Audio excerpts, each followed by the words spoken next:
Hi guys, আসসালামু আলাইকুম। Welcome back to my channel. কেমন আছো তোমরা সবাই? আশা করি ভালো আছো।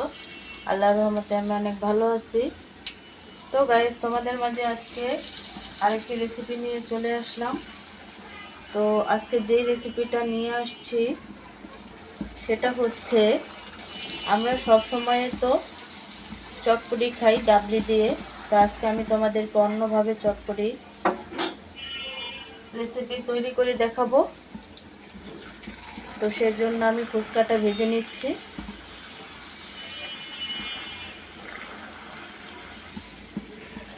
তো প্রথম থেকে লাস্ট পর্যন্ত ভিডিওটা দেখতে থাকো।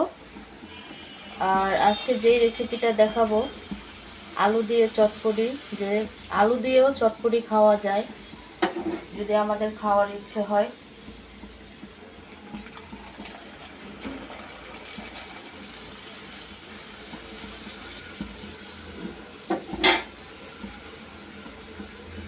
তো আমি সবগুলো ফুচকা ভেজে নেব, যেহেতু চটপটি খাবো তার জন্য তো ফুচকা অবশ্যই লাগবে। তার জন্য ফুচকাটা ভেজে নিচ্ছি। তো গাইস, যেহেতু আলু দিয়ে আজকে চটপটিটা তৈরি করব, সেক্ষেত্রে আমি আলুটা সিদ্ধ করে নিছি। তো ডাবলির চাইতে আলুর স্বাদটাও আজকে চটপটির ধারে বুঝতে পারবো যে কতটা স্বাদ হয়। আর তোমরাও ট্রাই করবে এইভাবে, কারণ ডাবলি দিয়ে তো সবসময় খাই, আলু দিয়েও অনেকটাই সুস্বাদু লাগে চটপটি। তো আলুটাকে খুব ভালোভাবে আমি ম্যাশ করে নেব।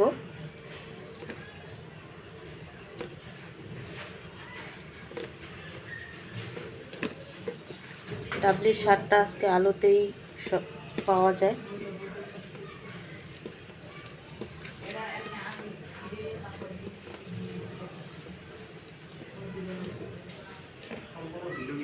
সব কিছু রেডি।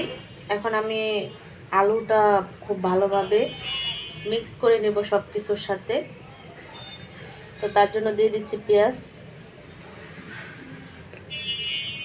দিয়ে দিচ্ছি ধনিয়া পাতা, দিয়ে দিচ্ছি কাঁচামরিচ। তো ঝালটা তোমাদের অনুযায়ী তোমরা খাবে।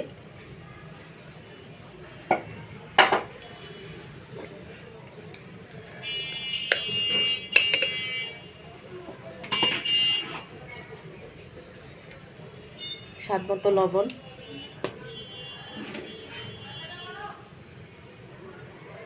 দিয়ে দিচ্ছি টক। টকটা তো অবশ্যই লাগবে।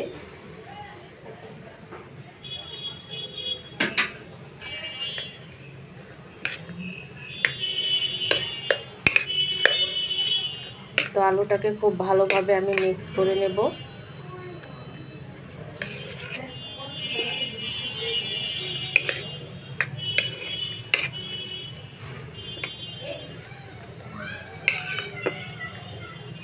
তো গাইস, ডাবলির থেকে তো কিন্তু কোনো অংশে কম নয় চটপটিটা। তো আর একটু টক দিয়ে দিচ্ছি। তো দিয়ে দিচ্ছি এখানে লাল মরিচের ফাঁকি করা গুঁড়া আছে, আর ধনিয়ার গুঁড়া, সব চাট মশলা এখানে মিশ্রিত। তো চাট মশলাটা তো অবশ্যই লাগবে। মরিচটাকে খুব ভালোভাবে গুঁড়ো করে নিচ্ছি।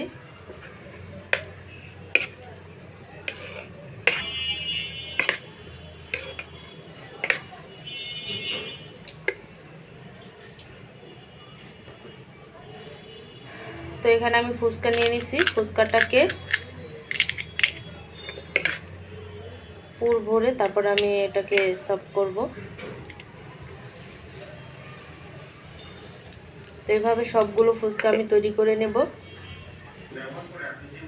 তো গাইস, তৈরি হয়ে গেল অনেকটা সুস্বাদু, জিভে জল আনার মতো ফুচকা এবং চটপটি।